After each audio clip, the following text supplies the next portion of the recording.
I like foot fetishes. I like my feet are incredibly sensitive, so I would say that the soles of my feet and my toes are even more sensitive than my nipples. So having them played with, sucked, touched, caressed is a really intense experience for me.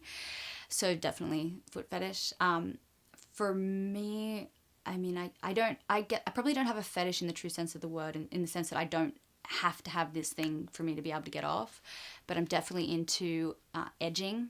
I like to definitely build myself up to the point of orgasm, but then denying myself that orgasm for extended periods of time. Um, but I'm a very open person, so I even if I don't particularly have a fetish for something myself, if I'm with a partner that wants to try something or has a fetish, then I'm open to indulging. I have been spanked. And do you like it?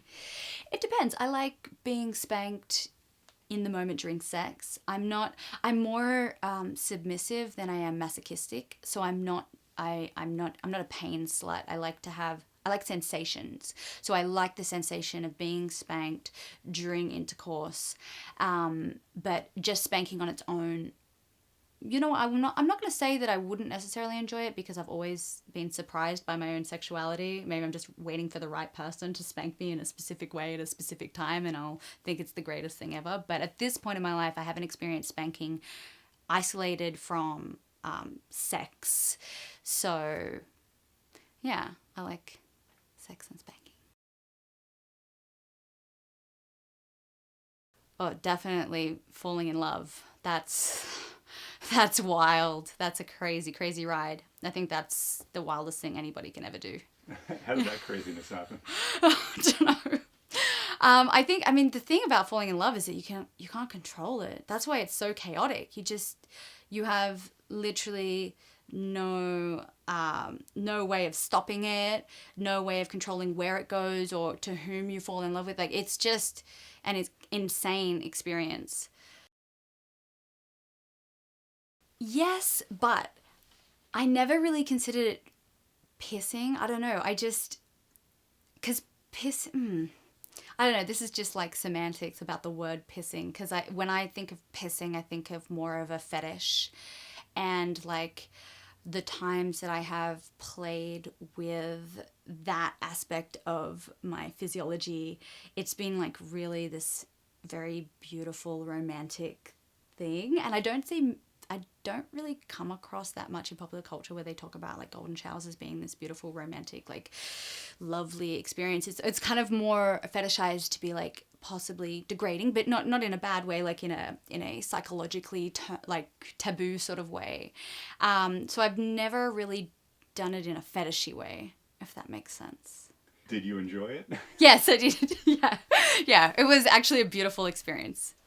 As the giver or the receiver or both? I've been more the giver. I've received it as well, but yeah, that beautiful, one of the most beautiful golden shower experiences that I have. I was the giver. It was really nice. And did you piss in the person's mouth?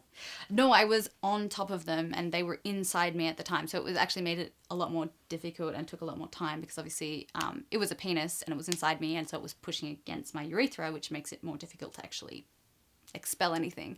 So it took some time, but it was a nice romantic moment where we took time with each other and kind of caressed it out. What do you think about anal? I think a lot about anal.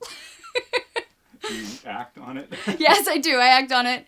It's not just the theory of anal, also the practice of anal. I like anal. I think that anal's great because I'm all about sensations with everything in life. So anal's an entirely different sensation, and I'm always wanting to indulge in every sensation I possibly can. So anal is particularly good with really, really, really large toys and cocks for me, because I'm short in stature, so my vagina isn't actually that long, so you can hit my cervix really quickly, whereas my butthole, you can go deeper in there and it'll be pleasurable for more length and more girth. So anal's fun. everything to do with art is fascinating and wonderful. Porn, fetish modeling, or porn? I don't think I'd have to say both. I mean, the great thing about the art of fetish porn is that you also get to get fucked, and that's always a wonderful thing.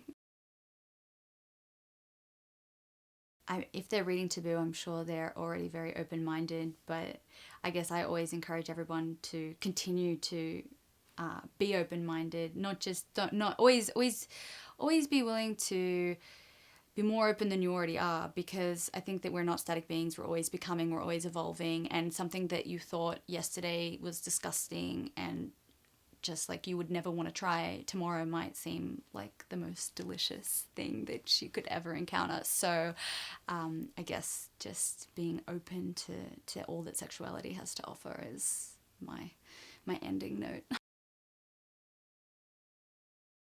I'm not at this current point. Would I like to be in one? I mean, it always depends on the person, the situation.